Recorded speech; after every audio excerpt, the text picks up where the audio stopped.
I bet with Interbet only. They're a fantastic site. I've never had any issues with them. They are very professional. There's never a problem. You deposit money, 2 seconds later it's in your account. You withdraw, which I do very occasionally, and I believe it's also 2 seconds it's in your account.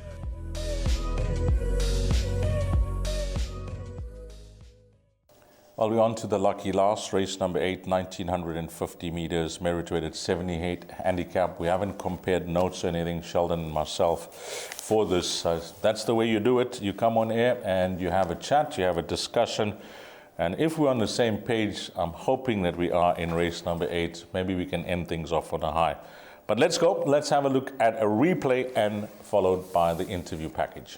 Inside, Afropolitan, Wiccan Warrior, blue and white silks on the outside, still got about 3 to make up, but he is starting to come forward at the 200. Kimura hits the front, now Wiccan Warrior's putting his stride together, and here's Wiccan Warrior. Trasova's running on strongly for second, but it's Wiccan Warrior for the win. Trasova's second, Kimura third, and Puchalicious got up for fourth. He was up in a beautiful position, first time on the poly, first run at the maidens.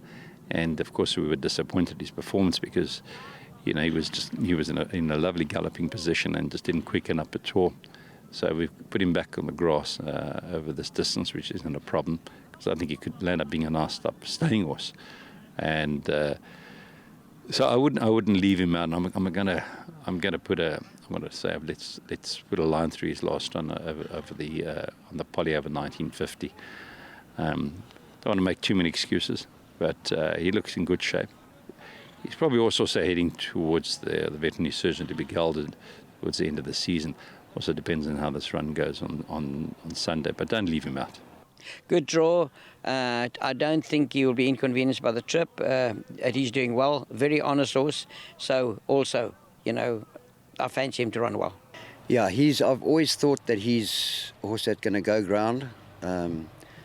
Most of his races he's come from off them and run at them late. Stepping up to 1950 is what I think he's looking for. Unfortunately, he's got a deep draw to contend with on the tricky start of the 1950, so he's going to have to drop in. We just need a bit of tempo for him up front, and he'll be charging at them late. Yeah, he has. He's the first. He's a reserve runner. He's the first reserve runner. His last runner was very good on the poly. He was doing good work on the outside.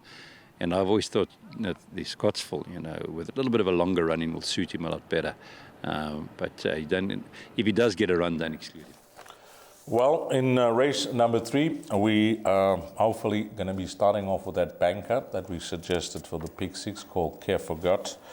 Like that a lot. And Sheldon, I'm going to end off with a banker here. I know that once you start delving into form lines and having a look at the balance of these runners, that I'm not selecting for the win.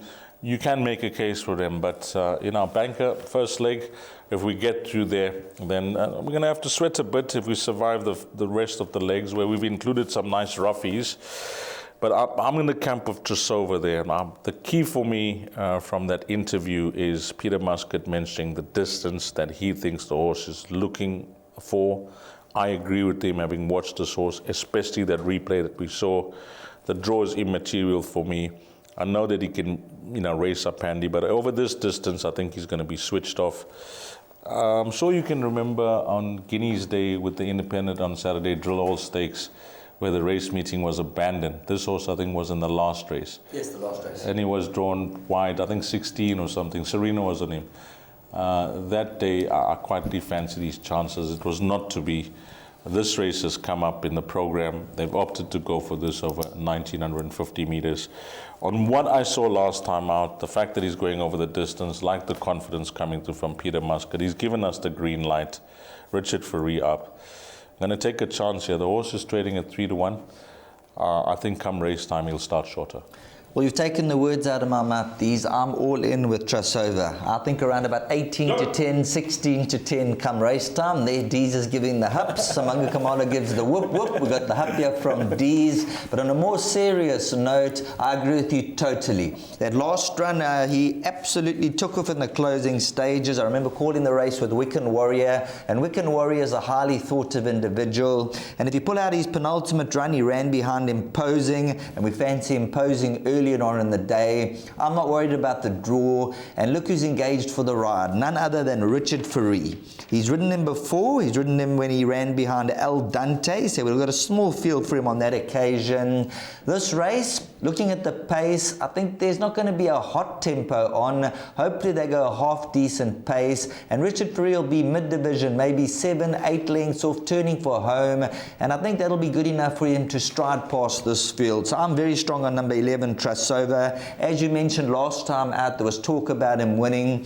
He's run in an 83 and an 86 in his last 2 efforts, and he only got pushed up the 1 point for that last run, a 78 to a 79. They now put Richard Ferree in the irons, and I think these is spot on the mark here. I think Trasova is going to be very tough to beat, and I see him shorting dramatically in the market. If there is going to be a danger, number 2, Every Cloud from a neat draw. He'll be racing up handy, and he's going to be my second selection. And then these after that, you can pretty much take your pick. A horse like number 9, Send Me, and 1 or 2 others. But we're all in here with Trasova. So number 11, Trasova, we'll be looking to close with a bang. Yeah, we want to close with a bang, yeah. And if you're playing exactas, I like the thinking of Sheldon number 2, but my exacta play will be 11 by 1, 2, and 12. That will cost you 3 rand, and I think you'll get much more than that of your return of your investment of 3 rand. So 11 a banker by 1, 2, and 12. But it's been an absolute pleasure. A big thank you to Sheldon Peters. A big thank you to the Gallop TV team. And to you, the valued racing fan. Have a blast, find all the winners, and hopefully it turns out to be a very successful day for you. Where are we racing? We're in the capital, Imsunduzi, Pietermaritzburg, my hometown. Until we meet again, you take care. Salanigashle. My name's Danny Diliberto, founder of Ladles of Love. It was founded back in 2014. Communities we work with are all over the peninsula, and we're working with 138 beneficiaries now. We've grown exponentially. We've been able to do that because of all the kindness that we have experienced from individuals and corporates such as Interbet, who just want to be part of the change.